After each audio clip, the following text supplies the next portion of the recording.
Hello friends, എല്ലാവർക്കും പുതിയ വീഡിയോയിലേക്ക് സ്വാഗതം. എല്ലാവർക്കും സുഖമല്ലേ? സുഖമെന്ന് വിചാരിക്കുന്നു. അപ്പം നമ്മളിത് ഉണ്ടാക്കാൻ പോകുന്നത് സിമ്പിളായിട്ട് വയ്ക്കാൻ പറ്റുന്ന സേമിയ പായസമാണ് കേട്ടോ. അതിന് വേണ്ടിയിട്ട് ഞാൻ സേമിയ എടുത്ത് വെച്ചിട്ടുണ്ട്. ഞാനിപ്പോൾ വറുക്കാത്ത ഇതുപോലത്തെ സേമിയാണ് എടുത്ത് വെച്ചിട്ടുള്ളത്. ഇത് 200 ഗ്രാം സേമിയാണുള്ളത്.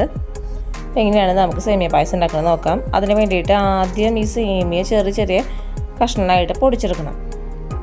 ഇതേപോലെയാണ് പൊടിച്ചെടുക്കുക.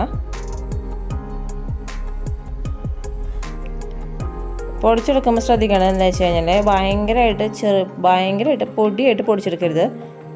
ഇച്ചിരി വലുപ്പത്തിൽ വേണം കേട്ടോ പൊടിച്ചെടുക്കാനായിട്ട്. ഏകദേശം കാണിച്ചു തരികയാണെങ്കിൽ ഇതേപോലെ ഉണ്ടോ, ഈ ഒരു വലുപ്പത്തിലെങ്കിലും നമുക്ക് കിട്ടണം. അപ്പം ഞാനിത് പൊടിച്ചെടുക്കുകയാണ്. പെട്ടെന്ന് പൊടിഞ്ഞ് കിട്ടും കേട്ടോ.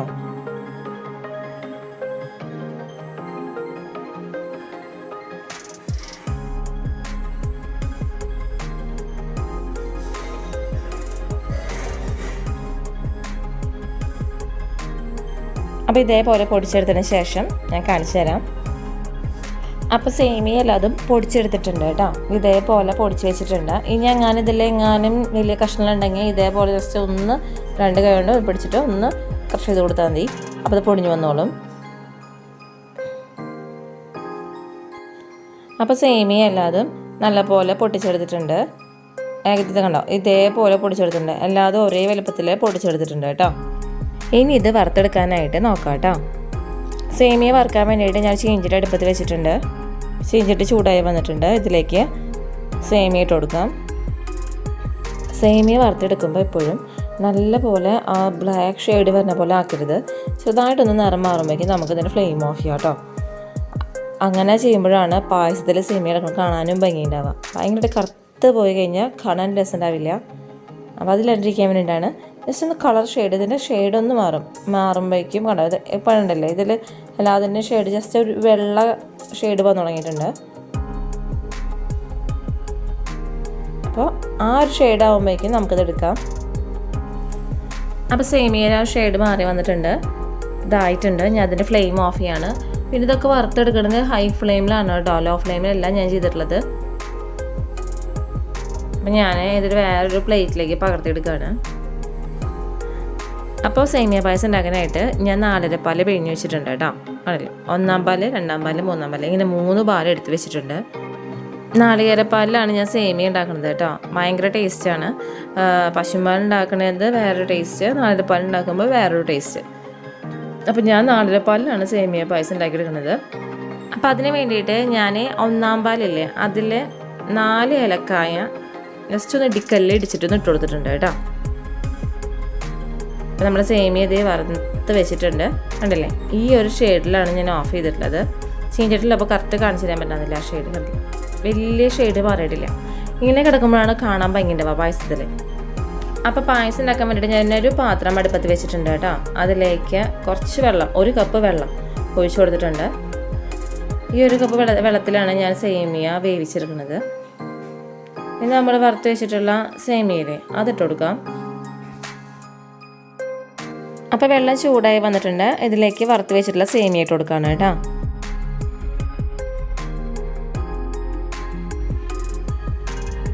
ഇതൊന്ന് ഇളക്കി കൊടുക്കുക. ഇനി ഇതിലേക്ക് 3-ാം പാൽ ഒഴിച്ചു കൊടുക്കാം കേട്ടോ. ഞാൻ ഇപ്പോൾ കുറച്ച് വെള്ളം ഒഴിച്ചു കൊടുത്തിട്ടുള്ളൂ. സേമിയ ചെറുതായിട്ടൊന്ന് വെന്ത് വന്നിട്ടുണ്ട്. അപ്പോൾ ഞാൻ ഇതിലേക്ക് 3-ാം പാൽ ഒഴിച്ചു കൊടുക്കുകയാണ്. ഇനി ഈ പാലിൽ സേമിയ കിടന്ന് നല്ലപോലെ വെന്ത് വരട്ടെ. അപ്പോൾ ഇളക്കി കൊടുക്കാം. ഈ സേമിയയും ഈ പാലും തമ്മിൽ യോജിച്ച് വരണം. അപ്പോൾ സേമിയ വെന്ത് വന്നിട്ടുണ്ട്. നമ്മൾ ഒഴിച്ചിട്ടുള്ള 3-ാം പാല് കണ്ടില്ലേ, സേമിയയായിട്ട് നല്ലപോലെ യോജിച്ച് വന്നിട്ടുണ്ട്. ഏകദേശം വറ്റി വന്നിട്ടെന്ന് തന്നെ പറയാം. അപ്പോൾ ഇനി ഇതിലേക്ക് ഞാൻ 1/2 കപ്പ് പഞ്ചസാര ഇട്ട് കൊടുക്കുകയാണ് കേട്ടോ. പഞ്ചസാര ഇട്ട് കൊടുത്തിട്ട് നല്ലപോലെ ഇത് ഇളക്കി കൊടുക്കുക.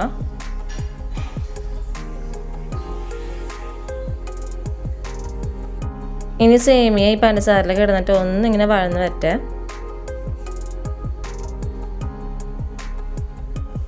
അപ്പോൾ സേമിയയും പഞ്ചസാരയും തമ്മിൽ നല്ലപോലെ യോജിച്ച് വന്നിട്ടുണ്ട് കണ്ടോ, തിളച്ച് വന്നിട്ടുണ്ട്. ഇതിലേക്ക് നമുക്ക് 2-ാം പാൽ ഒഴിച്ചു കൊടുക്കാം.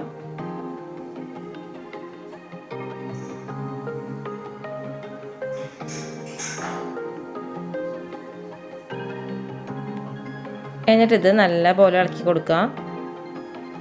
ഇനി ഇത് കണ്ടിന്യൂസ്ലി ഇളക്കി നിൽക്കണം കേട്ടോ, അല്ലെങ്കിൽ പാല് പിരിഞ്ഞു പോവും. അപ്പോൾ അതിലണ്ടിരിക്കാൻ വേണ്ടിയിട്ടാണ് കണ്ടിന്യൂസ്ലി ഇളക്കി നിൽക്കാൻ വേണ്ടിയിട്ട് പറയുന്നത്.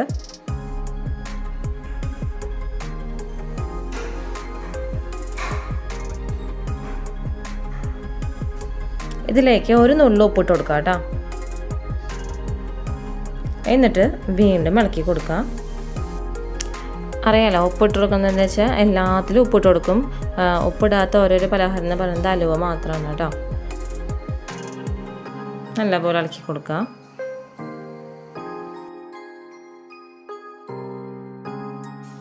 ഇനി ഈ ടൈമിൽ നമ്മൾ ഇട്ട് കൊടുത്തുള്ള പഞ്ചസാര അളവെല്ലാം കറക്റ്റല്ലേ നോക്കി നോക്കാം.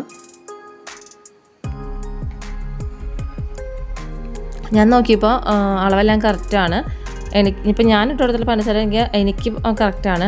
നിങ്ങൾ നോക്കിയിട്ട് കുറവാണെങ്കിൽ ഇപ്പോൾ ഇട്ട് കൊടുത്താൽ മതി കേട്ടോ. ഏകദേശം കറക്റ്റ് ആയിരിക്കും. ഈ അളവിനാണ് സേമിയ എടുക്കണതെങ്കിൽ പഞ്ചസാര അളവൊക്കെ ഇങ്ങനെ എടുക്കുകയാണെങ്കിൽ കറക്റ്റാണ്. ഇനിയിപ്പോൾ കൂടുതൽ മധുരം ഇഷ്ടപ്പെടുന്ന ആൾക്കാരാണെങ്കിൽ അതിനനുസരിച്ച് മാറ്റം വരുത്തിക്കൊണ്ട് കുഴപ്പമൊന്നുമില്ല. ഈ പായസമൊക്കെ ഉണ്ടാക്കുമ്പോൾ മെയിനായിട്ട് ശ്രദ്ധിക്കേണ്ട കാര്യം എന്ന് പറയുമ്പോൾ നമ്മുടെ നാളിൻ്റെ പാല് പിരിയാനേ പാടില്ല. അതിന് വേണ്ടിയിട്ട് ഇതുപോലെ ഇളക്കി നിൽക്കണം കേട്ടോ. അതാണ് ശ്രദ്ധിക്കേണ്ടത്. പിരിഞ്ഞു കഴിഞ്ഞാൽ കാണാൻ ഒരു ഭംഗി ഉണ്ടാവില്ല പായസം.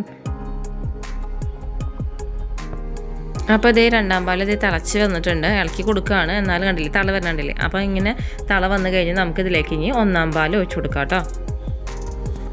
അപ്പോൾ ഒന്നാം പാൽ ഒഴിച്ച് കൊടുത്തിട്ടുണ്ട്.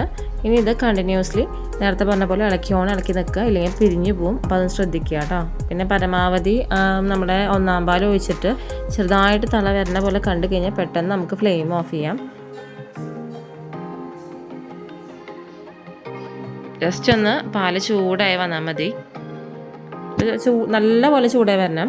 നല്ല പോലെ ചൂടായിട്ട് ചെറിയൊരു തള വരില്ലേ, ആ ഒരു കാണുമ്പോൾ നമുക്ക് ഫ്ലെയിം ഓഫ് ചെയ്യാം കേട്ടോ. അപ്പോൾ ഒന്നാം പാൽ ഒഴിച്ചു കൊടുത്തതിന് ശേഷം നമ്മുടെ പായസം നല്ല പോലെ ചൂടായി വന്നിട്ടുണ്ട്. ഏകദേശം ചെറിയൊരു തളയുടെ അംശം കണ്ടില്ലേ, അങ്ങനെ കാണുന്നുണ്ട്. കണ്ടിന്യൂസ്ലി ഇളക്കി നിൽക്കുന്നതാണ്. ഇതിൻ്റെ ഫ്ലെയിം ഓഫ് ചെയ്യാം കേട്ടോ.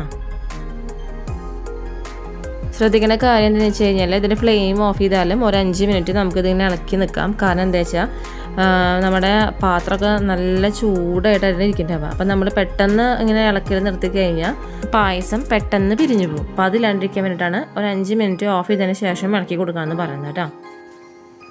അപ്പോൾ പായസം റെഡി ആയിട്ടുണ്ട്. നമുക്കിനി അതിലേക്ക് അണ്ടിപ്പരിപ്പും അതുപോലെ തന്നെ ഉണക്കമുന്തിരിയില്ല അതൊന്ന് വറുത്ത് കോരിട്ട് ഇട്ട് കൊടുക്കാം. അതിന് വേണ്ടിയിട്ട് ചീനിച്ചട്ടി അടുപ്പത്ത് വെച്ചിട്ടുണ്ട്. ചീനിച്ചട്ടി ചൂടായി വന്നു കഴിഞ്ഞാൽ അതിലേക്ക് ഞാൻ 1 ടീസ്പൂൺ നെയ്യാണ് ഒഴിച്ചു കൊടുക്കുന്നത്. ഇതിലേക്ക് കുറച്ച് ബദാം പരിപ്പ് ഇട്ട് കൊടുക്കാം കേട്ടോ. നമ്മുടെ കയ്യിൽ ഉണ്ടെങ്കിൽ മതി, ഇല്ലെങ്കിൽ കുഴപ്പമൊന്നുമില്ല. എന്നുള്ള കാരണം ഇട്ട് കൊടുത്തു. പക്ഷേ ഈ ബദാം ഇട്ട് കൊടുക്കുമ്പോൾ ഭയങ്കര ടേസ്റ്റാണ്. അപ്പോൾ അതിന് വേണ്ടിയിട്ടാണ് ഞാൻ ബദാം ഇട്ട് കൊടുത്തിട്ടുള്ളത്. ബദാം ഇട്ട് കൊടുത്തിട്ട് 2 മിനിറ്റ് ഇച്ചിരി മൂത്ത് വരണം, അതുവരെ ഇളക്കി കൊടുക്കുക. അതിന് ശേഷം നമുക്ക് അണ്ടിപ്പരിപ്പും അതുപോലെ തന്നെ പിന്നാലെ മുന്തിരിയും ഇട്ട് കൊടുക്കുക കേട്ടോ.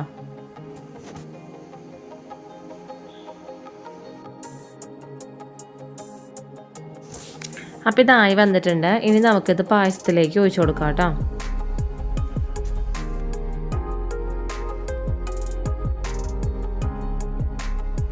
അപ്പോൾ നമ്മുടെ സേമിയ പായസം റെഡി ആയിട്ടുണ്ട്. കഴിക്കാൻ നല്ല ടേസ്റ്റുള്ള സിമ്പിളായിട്ട് ഉണ്ടാക്കാൻ പറ്റിയ പായസമാണ്.